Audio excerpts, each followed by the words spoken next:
নমস্কাৰ সকলোকে, মোৰ অন্য এটি ভিডিঅ'ত আপোনাক সকলোকে জনাইছোঁ স্বাগতম।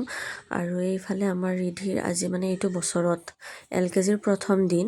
তো এয়া স্কুলত লৈ আহিছোঁ আৰু স্কুলটো ইমান দেৰিকৈ হৈছে, এতিয়া শুবহে টাইম সিহঁতৰ, কিন্তু উপায় নাই, হৈছে আৰু এতিয়া নানাকৈ থাকিব নোৱাৰি নহয়। আৰু এইফালে আনিলোঁ, স্কুলত সোমালোঁ আৰু এয়া 3টা বজাত বাৰু তাইক লৈ যাম, বিহুত নিব লাগিব। আৰু এয়া নাৰ্চাৰীৰ ল'ৰা ছোৱালীবিলাকে কিমান কান্দিছে, বেয়াই লাগে দেই। আমাৰো এইবিলাক দিন পাৰ হৈ গৈছে আগতে, হ'লেও আমাৰ ৰিধি ইমান কান্দা নাছিলে, অলপ দিগদাৰ কৰিছিল, হ'লেও ইমান নাছিল আৰু দেই।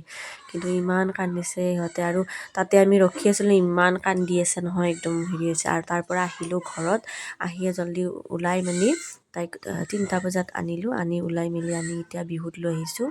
আৰু ভিডিঅ' আগতে কৰিব টাইম নাপালোঁ। আৰু এইফালে চাই থাকিব আপোনালোকে।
এতিয়া দিছে ৰেষ্ট টাইম। আৰু আমাৰ দেউতাকো আহিলে, বাপেকো আহিলে। ৰিধিৰ মানে ভাগিনটো কৈ আছে মামা অহা নাই নেকি, তাই মামাকক বিচাৰি আছে, সেইকাৰণে ফোন কৰি মই মাতি দিলোঁ। আৰু এইফালে শেষ হ'ল, আৰু শেষ হোৱাৰ পাছত আমি গৈ আছোঁ এতিয়া। আৰু ভণ্টি যাব আমাৰ ঘৰত, মানে কি অকণমান সময়ৰ কাৰণেহে যাব আৰু গুচি আহিব। তাৰ পৰা ইহঁতক দাদাকৰ লগত পঠাই দিলোঁ, মই খোজকাঢ়ি গৈ আছোঁ। ঠিক আছে, আজিলৈ বাই।